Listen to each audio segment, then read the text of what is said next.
So guys அதுக்கப்புறம் வந்து பார்த்தீங்க அப்படின்னா இந்த லூப் ஸ்டேட்மெண்ட்டில் ஜென்ரலாக யூஸ் பண்ணுறதுக்கு கொஞ்சம் ஜம்ப் ஸ்டேட்மெண்ட்ஸ்னு சொல்லிட்டு கொஞ்சம் ஸ்டேட்மெண்ட்ஸ்லாம் இருக்குது. ஸோ இந்த பிரேக்கை வந்து நம்ம ஆல்ரெடி பார்த்தோம்ல.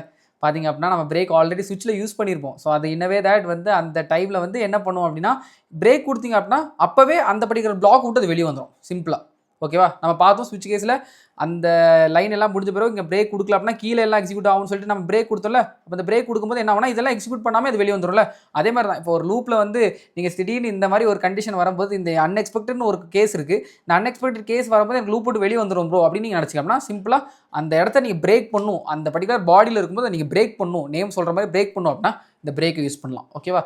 அதுக்கப்புறம் கண்டினியூனா என்ன அப்படின்னா ஒன்றும் இல்லை. இது எப்படி பிரேக் பண்ணுது? இது என்ன பண்ணும் அப்படின்னா அந்த பர்டிகுலர் ஐட்ரேஷனை மட்டும் தவற விட்டுட்டு மற்ற எல்லாத்தையும் ரன் பண்ணும். ஓகேவா? ஃபார் எக்ஸாம்பிள் நான் ஒரு லூப்பை வந்து 0லேருந்து ஸ்டார்ட் பண்ணி ஒரு 10 டைம் ரன் பண்ணுறேன்னு வச்சுக்கோங்க. இப்போ 10 டைம் நான் ரன் பண்ணும்போது என்ன ஆகும் அப்படின்னு பார்த்தீங்க அப்படின்னா எனக்கு வந்து 5 வரும்போது மட்டும், அதாவது இஃப் I = 5 வரும்போது மட்டும் நான் இதை கண்டினியூ பண்ணணும்னு நினைக்கிறேன். ஓகேவா? அப்படின்னா என்ன ஆகும் அப்படின்னா இங்கே கொஞ்சம் ஸ்டேட்மெண்ட்ஸ், அதாவது இங்கே வந்து நம்ம எதாவது பிரிண்ட் போட்டு வச்சுருக்கோம்னு வச்சுக்கோங்க. பிரிண்ட் ஆஃப் ஐ பண்ணி வச்சுருக்கோம் அப்படின்னா இதோட அவுட்புட் என்ன இருக்குன்னா 0 பிரிண்ட் ஆகும், 1 பிரிண்ட் ஆகும், 2 பிரிண்ட் ஆகும், 3 பிரிண்ட் ஆகும், 4 பிரிண்ட் ஆகும்.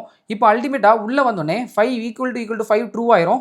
இப்போ என்ன பண்ணிடுவோம்? கண்டினியூ பண்ணுவோம். கண்டினியூ என்ன பண்ணுவோம் அப்படின்னா இந்த ஒரு பர்டிகுலர் ஐட்ரேஷனை மட்டும் அப்படியே இங்கே கீழெல்லாம் ரன் பண்ணாமல் திருப்பி வெளியே வந்து லூப்பை போய் பார்க்கும்.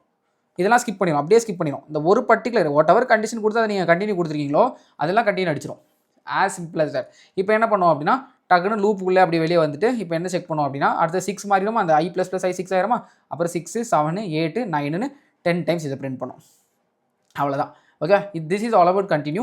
அதுக்கப்புறம் ரிட்டர்ன் ஒரு விஷயம் இருக்குது. இந்த ரிட்டனை வந்து நம்ம வந்து ஃபங்க்ஷன்ஸில் தான் இதை பார்க்க முடியும் இன்னும் பெட்டராக.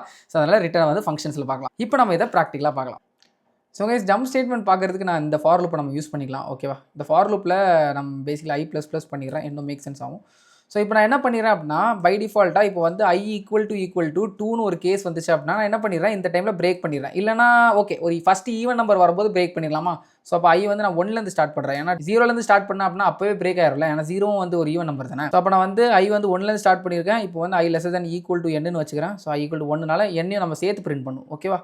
ஸோ இப்போ வந்து நான் என்ன பண்ணுறேன் ஃபஸ்ட்டு ஈவன் நம்பர் ஆகிய 2 வந்த உடனே என்ன பண்ணிடுறேன் அப்படின்னா எனக்கு வந்து லூப் போட்டு வெளியே போயிரு அப்படின்னு சொல்லிட்டு நான் என்ன பண்ணுறேன் பிரேக்குன்னு கொடுக்குறேன். ஓகேவா? அதே மாதிரி நான் இங்கே வந்து பிரிண்ட்டும் பண்ணுறேன். ஓகேவா? இந்த ஐயை பிரிண்ட் பண்ணுறேன். ஓகே, இப்போ என்ன நடக்குதுன்னு பார்ப்போம். இப்போ நான் வந்து இதை ரன் பண்ணிவிட்டு இப்போ நான் 5 இன்புட் கொடுத்தேன் அப்படின்னா 1 மட்டும் பிரிண்ட் ஆகிட்டு 2 வந்த பிறகு என்ன ஆச்சு அப்படின்னா I mod 2 = 0னா என்ன அர்த்தம் கைஸ்?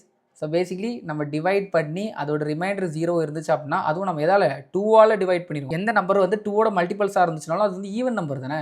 2ஆல் டிவைட் ஆகும்போது அது எக்ஸாக்ட்லி டிவிசிபிள் ஆகணும்ல. நீங்கள் பாருங்கள் 2 4 6 8 10 எல்லாமே வந்து 2ஓட டேபிள்ஸ் தானே. அப்போ 2ஆல் டிவைட் பண்ணி அதோட ரிமைண்டர் 0 வந்துச்சு அப்படின்னா அது ஒரு ஈவன் நம்பர் தானே, அது ஃபார் ஷுவர் தானே. ஸோ அப்போ வந்து அங்கே பிரேக் பண்ணோம். அப்போ நம்பர் 1 வந்துச்சு, அதுக்கு வந்து ரிமைண்டர் 1 வரும். ஸோ அதனால் இதுக்குள்ளே பிரேக் ஆகலை. நம்பர் 2 எப்போ இது பார்த்துச்சோ 2/2 வந்து பார்த்தீங்கன்னா 2 1s are 2. ஸோ அதனால் ரிமைண்டர் 0 வரும். = 0 கண்டிஷன் ட்ரூ ஆயிரும். இதுக்குள்ளே வந்துருச்சு. வந்தோடனே இது கம்ப்ளீட்டாக பிரேக் ஆகிடுச்சு. இது கீழே உள்ள வெளியே வந்துருச்சு. கம்ப்ளீட்டாக ஃபார் விட்டே வெளியே வந்துருச்சு. இப்போ ஒருவேளை நான் இந்த இடத்துல கண்டினியூ கொடுத்தேன்னா என்ன ஆகுதுன்னு பாருங்கள்.